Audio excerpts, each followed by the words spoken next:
Welcome back. Last time we talked about demand for your product and when that demand will translate into income. But revenue does not appear out of thin air.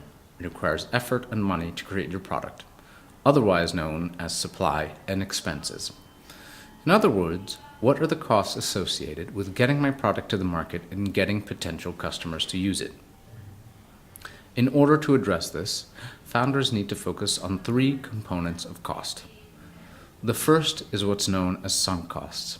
In the world of economics, a sunk cost is a cost that has already happened and cannot be recovered.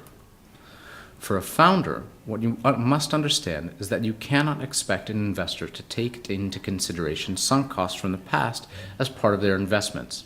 Sunk costs already happened and brought you to the present. The investor is only there to help you cover future costs only. Also, sunk costs should not affect your decision of whether or not to proceed. As hard as it is to think about the time and energy and money that you spent in the past, you need to let it go. In the story from our previous lecture about the app, I spent all of this time and effort researching the competitive landscape and developing a value proposition. Maybe I even paid for an outside service provider to do a wide survey. Maybe I even hired someone to start building a website. All of these are expenses from the past that brought me to the present. They are only my responsibility, not that of the investor. Moving on to the second component, fixed costs. Fixed costs are expenses that are ongoing into the future but are not dependent on the amount of goods or service I provide, or in the case of our dating app, the amount of users or customers. Fixed costs do typically change in the long run and the very long run, but in the short run, which is foreseeable, these costs are predictable and steady, and sometimes time-related, like paying rent, or they can be one-time, like building a website. For a founder, there are a few things to note. First, fixed costs exist regardless of if you are selling your product or not. Secondly, as you grow over a foreseeable future, like 2, 3, maybe up to 5 years, your fixed costs should be a decreasing proportion of your overall costs. So, what fixed costs can we expect when we move ahead with our dating app? Well, I'm going to assume I'm working for free for now, but at some point, hopefully soon, I want to give myself a small salary. Secondly, I'll probably have to put someone else on salary to develop the whole technical side. Maybe we can get a small office in a shared co-working space. I will definitely need to pay someone for hosting a website as well, and there could be other ongoing software services. Now the third and most complicated component of cost, variable costs. These are costs that fluctuate with output, like marketing to acquire customers, or cost to produce a good if I'm selling hardware. Variable costs change as you scale and grow. As variable costs change and are correlated, they will grow over time, assuming you are growing as well.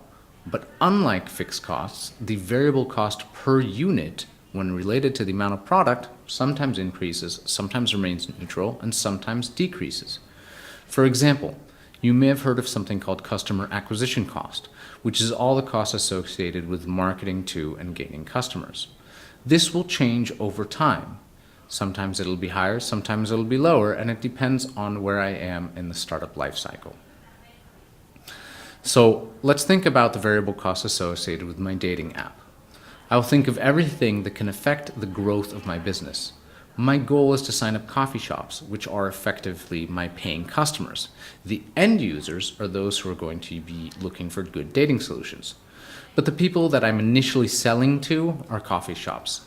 So I will definitely have a variable cost associated with these sales of getting these coffee shops signed up.